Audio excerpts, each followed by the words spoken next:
안녕하십니까, 서영호 목사입니다. 지난 시간에 이어서 오늘은 제1장 변화하는 시대에서 기독교의 심장이라는 제목을 가지고 공부해 보도록 하겠습니다. 요즘 난립니다. 기독교 개신교 싫다, 개신교가 코로나의 주범이다, 뭐 이런 이야기들이 굉장히 많이 떠돌고, 또 계란을 투척하는 사례도 일어나고, 궁지에 몰려 있는 것이 개신교의 지금 현 모습입니다. 무엇이 문제일까? 우리가 고민해 보지 않을 수 없습니다. 그 문제가 분명히 드러날 때 우리는 새로운 길을 찾을 수 있고, 기독교는 이 시대에 전 시간에도 말했던 것처럼 의미가 있고 말이 되는 기독교가 될 수 있습니다. 지금 현재 나타나고 있는 모습으로는 지탄받는 기독교, 혹은 문제거리인 기독교, 회피하고 싶은 기독교라는 이야기죠. 우리에게 있어서 중요한 것은 우리 자신을 새롭게 정립해 가는 것, 우리의 모습을 세상 사람들이 다시 인식할 수 있도록 만들어 가는 것이 현재 우리 기독교인들이 해야 될 일이라 생각이 듭니다. 저는 그 일환으로 이 기독교의 심장을 선택을 하고, 그리고 교인들하고 같이 늘 읽습니다. 읽다 보면 여러 가지 궁금한 점들도 많이 있고, 회의도 들고, 저와 같이 있던 교인 하나도 그랬습니다.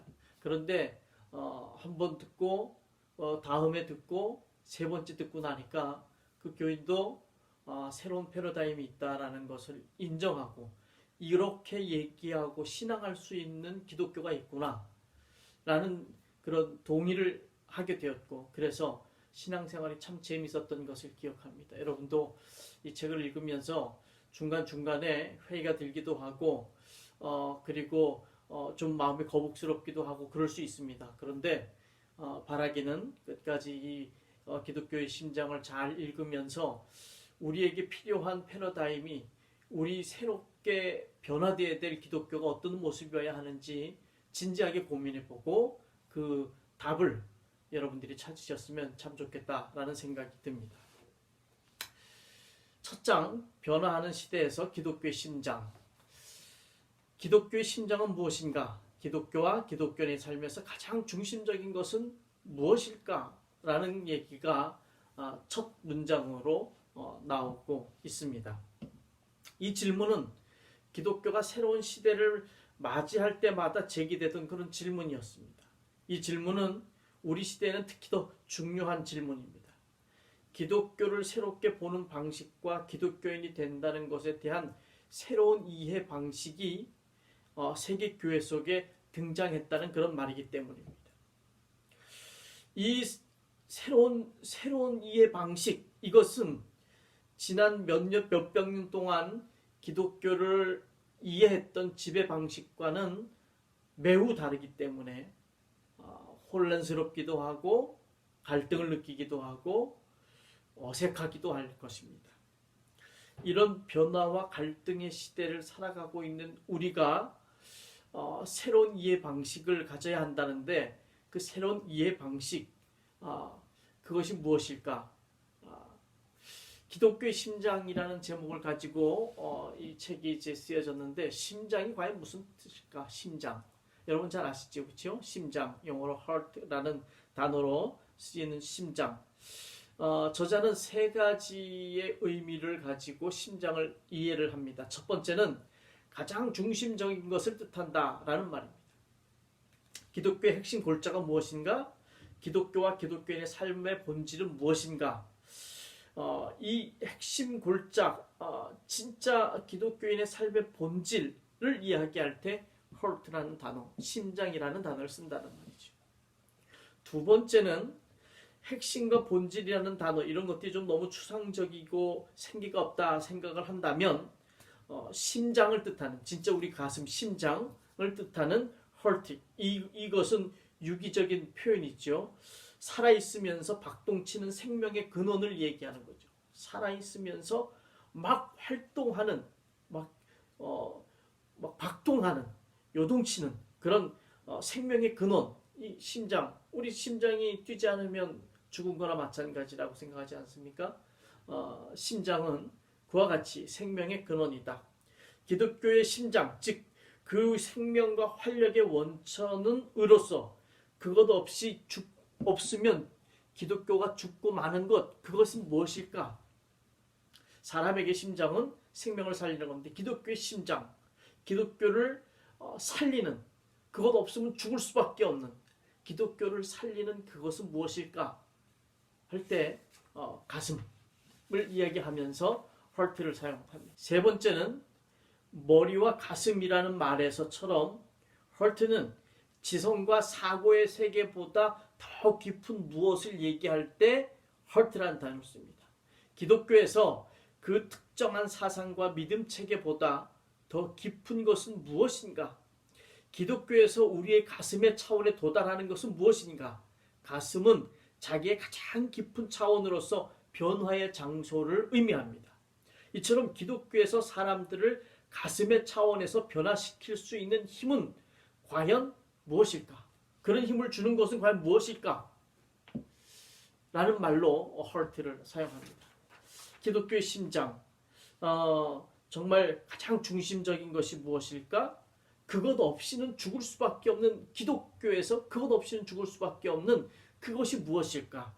정말 가슴의 차원에서 변화시켜주는 힘을 주는 것이 무엇일까? 라는 말을, 심장이라는 말을 사용해서 이 마커스 보고는 이야기를 합니다. 여러분 어떻게 생각하십니까? 우리에게 기독교의 심장, 그 본질, 신앙의 본질, 그게 뭘까요? 정말 우리를 그것 없으면 살 수 없게 만드는 그 진짜 생명의 근원 되는, 기독교의 생명의 근원 되는 게 뭘까요? 정말 우리를 가슴 깊은 차원에서부터 변화시키는 힘을 주는 것, 그것이 무엇일까요? 우리가 기억해야 하는 것은 교리는 아니라는 이야기입니다. 교리는 각 교단마다도 다르고, 교리는 인간이 해석해낸 해석자에 따라서 시대마다 달라져 왔던 것을 우리는 잘 알고 있습니다. 우리가 믿는 것은 교리가 아니죠. 기독교의 심장은 교리가 아닙니다. 기독교의 심장, 그것은 과연 무엇일까? 이것을 보는 눈, 기독교의 심장을 보는 눈, 정말 신앙의 본질을 보는 눈, 그것 없으면 안 된다, 기독교에서는 그건 꼭 있어야 된다 라는 것을 보는 눈, 우리의 가슴의 차원에서 우리를 변화시킬 수 있는 힘을 주는 것이 무엇일까? 이것을 보는 눈, 그 눈이 과거에는 이랬고 새로운 패러다임은 다르다라는 이야기를 이제 해나가려고 합니다. 그러니까 여러분 이 새로운 과거의 패러다임은 그랬었구나, 새로운 패러다임은 이런 거구나 라고 객관적으로 한번 들어보시기 바랍니다. 편견을 갖지 않고 들어보는 것이 가장 중요하다고 생각이 듭니다. 변화와 갈등의 시대라고 처음에 이야기를 했습니다. 오늘날 기독교인들은 기독교의 심장에 관해서 심각하게 분열되어 있다라는 이야기입니다. 오늘날 교회 안에서 살아가고 있는 사람들은 큰 갈등을 많이 느끼고 있습니다. 수많은 사람들이 기독교의 심장을 새롭게 이해하는 방식을 받아들이고 있고, 또 수많은 사람들이 과거의 기독교 방식을 계속 고수하고 있습니다. 과거의 패러다임을 고수하는 분들은 그 신앙이 유일한 기독교의 신앙이다 라고 이야기를 합니다. 그렇게 주장을 하지요.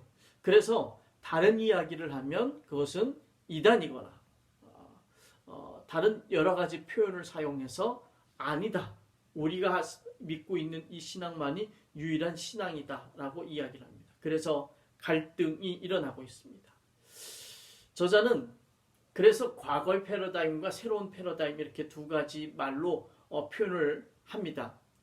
과거에 기독교를 보는 방식이 있었고, 새롭게 되는 기독교를 이해하는 방식이, 새로운 방식이 있는데, 이 두 개를 그 전에는 보수적 기독교 그리고 자유적 기독교 이렇게 표현을 했었습니다. 그런데 그 보수적이라는 단어와 자유적이라는 단어, 자유주의적이라는 단어, 이 두 단어는 그렇게 유용하지 않은 단어다라고 저자는 이야기를 합니다. 왜냐하면 보수적인 기독교인과 자유적인 기독교인으로 구분했던 방식이 전체적으로 옳은 방식이 아니기 때문이지요. 왜냐하면 새로운 방식에도 보수주의적이면서 전통적인 요소들이 많이 있기 때문입니다. 또 과거의 방식에도 혁신적인 요소들이 많이 있다는 이야기죠. 그러니까 새로운 방식은 기독교 전통을 회복하고 새롭게 전망한다는 점에서 기독교 전통을 유지합니다. 과거의 방식은 새로운 방식 모든 것들을 다 배제하는 것이 아니라 혁신을 배제하는 것이 아니라 혁신을 하면서 전통을 유지하고 있기 때문에 보수적이냐 자유주의적이냐라는 표현은 어울리지 않다. 그래서 선택한 단어가 과거의 패러다임, 새로운 패러다임, 이렇게 과거와 새로운 emerging이라는 단어를 써서 새로운이라는 그 표현을 씁니다. 기독교를 이해하며 기독교인으로 살아가는 과거의 방식, 새로운 방식, 이 차이점들은 성서, 하나님, 예수, 신앙, 기독교인의 삶을 어떻게 이해하는가에 대한 기본적인 문제들과 관련이 있습니다. 이 기본적인 문제들과 관련이 있는 것이 과거의 패러다임이라고 해서 모두 다 보수적인 것은 아니고 새로운 패러다임이라고 해서 모두 다 자유주의적인 것은 아니라는 이야기죠. 그러니까 이 단어를 잘 기억을 하시면서 보수냐 자유냐라는 이야기가 아니라 과거에 수백 년 동안 유지했던 패러다임이냐 아니면 현대에 새롭게 이해하는 패러다임이냐라는 것으로 이해를 하시면 좋겠다 싶습니다. 오늘날 교회를 분열시키는 구체적인 문제들을 한번 생각해 보시기 바랍니다. 여성 안수 문제. 감리교는 오랜 전통이 있습니다. 여성 목사님들이 이미 오래전부터 나오기 시작했죠. 그런데 아직도 여성이 목회자가 되는 것에 대해서 거부스러워하고 거부하는 그런 교단들이 있습니다. 과연 여자가 목사로 어울리느냐? 여자 목사님 있으면 왠지 권위가 좀 떨어지는 듯한 느낌을 갖는 것이 진짜 우리들이 가지고 있는 현대 기독교인들의 모습이기도 하지요. 요즘 많이 변하긴 했습니다. 하지만 여성들의 목사 안수 이건 아직도 우리 사회에서 심각한 문제 중에 하나로 남아 있습니다. 동성애자 문제도 마찬가지입니다. 동성애자 문제가 한국 교회의 잣대가 되었습니다. 예전에는 용공이라는 것으로 이렇게 잣대를 삼았습니다. 너 좌익이냐 우익이냐? 우익이면 괜찮은데 좌익이면 너는 빨갱이다. 뭐 이런 잣대로 사람을 평가했었는데 현대에는 동성애가 그 잣대가 되었습니다. 그래서 너는 동성애를 지지하느냐 지지하지 않느냐 라는 이야기로 그렇게 잣대를 삼고 있습니다. 그래서 분열되어 있지요. 이 문제는 뭐 그냥 간단하게 얘기할 수 없는 문제이기 때문에 그저 넘어가도록 하겠습니다. 기독교 배타주의도 굉장히 심각합니다. 기독교 배타주의는 정말 기독교인으로서는 좀 안타까운 모습입니다. 저는 남양주에 살고 있는데 남양주에 얼마 전에 한 여자 기독교인이 이분이 아마 좀 기독교 배타주의에 심각하게 사로잡혔던 분인 것 같아요. 그래서 그 절을 몇 번이나 불을 지르려고 하다 결국은 불을 내서 화재가 나고 많은 손실을 입게 되고 또 교회가 비판을 받는 그런 일들이 얼마 전에 있었습니다. 기독교만이 라고 하면서 기독교를 존중하는 것은 좋지만 기독교를 내가 신앙하는 곳이 기독교이기 때문에 제가 말씀드렸던 것처럼 기독교는 현대에도 말이 되고 의미가 있는 그런 종교이긴데 그런데 그것을 존중하는 것과 다른 사람들을 배척하는 것, 비하하는 것 이것은 좀 다른 문제라는 생각이 듭니다. 여하튼 이 기독교 배타주의 때문에 교회는 둘로 양분되어 있습니다. 성서 문자주의도 우리 시대에는 굉장히 중요한 문제입니다.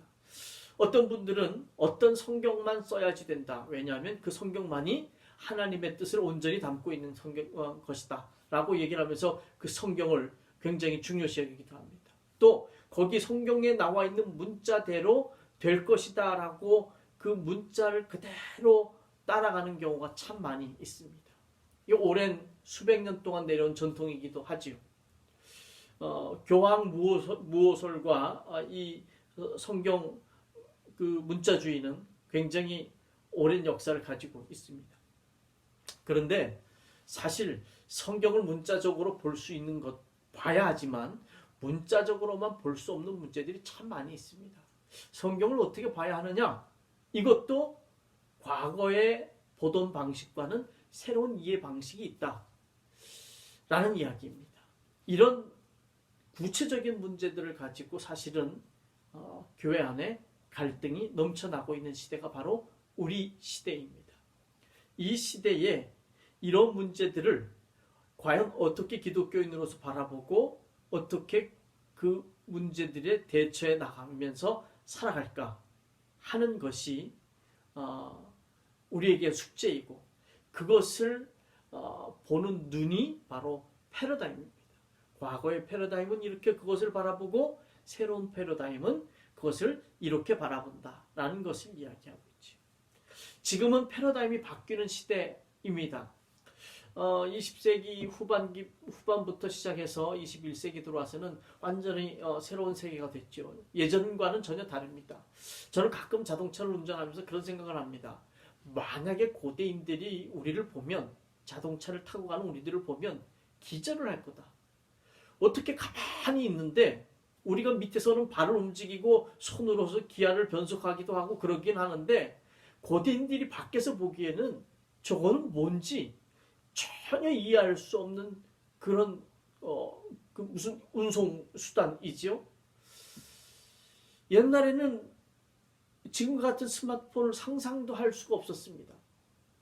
그런데 지금 스마트폰은 무엇이든지 다 가능한 들고 다니는 PC죠. 오히려 어떨 때는 나쁜 컴퓨터보다는 더 좋은 능력, 기능을 발휘하는 것이 스마트폰입니다. 아마 10년 뒤면 지금 우리는 상상도 할 수 없는 그런 기기나 문명들이 나타날 겁니다. 요즘 아이들하고 대화를 해보면 아이들이 쓰는 단어, 그 단어를 기성세대들은 이해를 못하는 단어들이 굉장히 많이 있습니다. 뭔가 달라졌어요. 뭔가 달라지고 있는데 이게 뭐냐면 패러다임이 달라지는 겁니다. 시대를 보던 눈이 달라지는 거예요. 옛날에는 그냥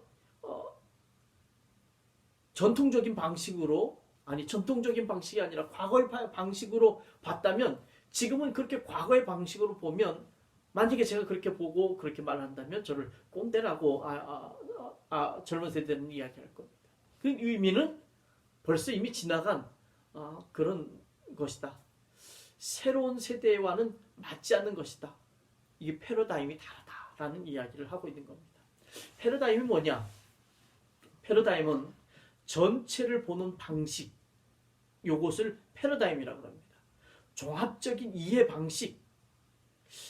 이 설명이 잘 맞을 줄 모르는데 만약에 제가 볼록 렌즈 안경을 꼈다 그러면 세상은 그렇게 볼록 렌즈로 보는 것으로 세상이 보일 겁니다.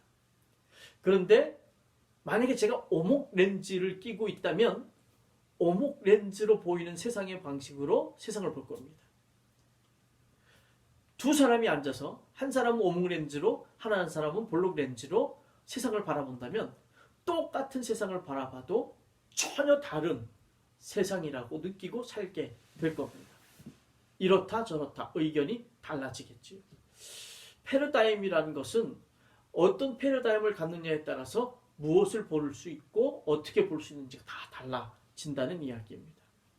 우리가 지금 겪고 있는 갈등의 시대는 구체적인 갈등 이상입니다. 왜냐하면 이 갈등은 기독교 전통과 기독교인의 삶을 하나의 전체로 어떻게 볼 것인가 하는 문제에서 생겨난 변화이기 때문입니다.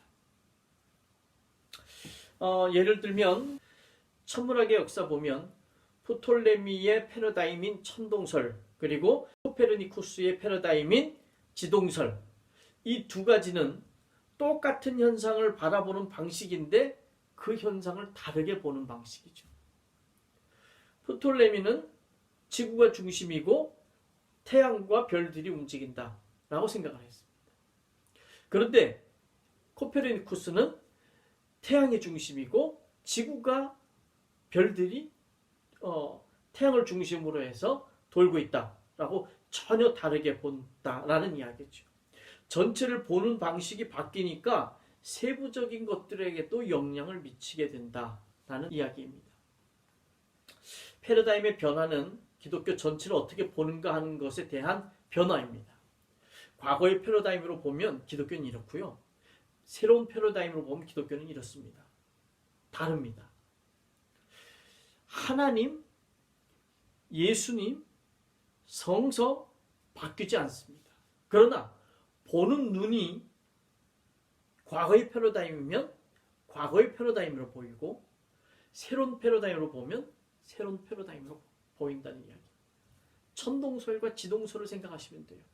천동설로 보면 하늘에 있는 해와 달과 별들이 그것들이 움직이는데 지동설로 보면 태양이 중심에 있고 지구가 도는 것으로 보인다는 이야기죠.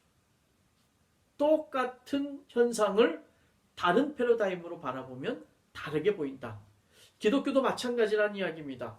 똑같은 현상, 하나님, 성경, 예수, 교리, 신앙 이런 것들을 똑같이 바라보지만 과거의 패러다임과 새로운 패러다임은 보는 게 다르게 보인다라는 이야기입니다. 종교는 과학처럼 어느 것이 옳은가 증명하는 것이 신속하게 말할 수 있는 것은 아닙니다. 그래서 과거의 패러다임이 옳고 좋다, 새로운 패러다임이 옳고 좋다 이것을 신속하게 말할 수 있는 것은 아니지만 여하튼 두 개의 다른 패러다임은 하나님을 다르게 보고 성서를 다르게 보고 예수를 다르게 보고 교리와 신앙을 다르게 본다. 보는 대상이 달라진 게 아니라 본질이 달라진 게 아니라 보는 자의 방식이 달라진 거라는 이야기입니다. 갈등은 기독교 신앙이나 행동의 단지 몇 가지 조항들에 관한 것의 갈등이 아니라 기독교를 하나의 전체로 보는 종합적인 방식에서 갈등입니다. 아까 얘기했던 것처럼 여성 한 수, 나는 그건 찬성하는데 이거는 반대하고 이거는 찬성하는데 난 저거는 반대하고 이렇게 되는 것이 아니라 종합적으로 보는 방식이 맞부딪혀서 갈등이 일어나는 것이다. 그러니까 패러다임이 참 중요한 것이지. 다음에는 두 패러다임을 계속 이어서 설명을 하게 보겠습니다. 두 패러다임이 어떻게 다른지, 과거의 패러다임은 이렇고 새로운 패러다임이 어떤지, 지금 오늘은 그 패러다임이 필요한 이유, 패러다임이 무엇인지에 대한 이야기들을 잠깐 나누었습니다. 다음 시간에 또 뵙겠습니다. 고맙습니다.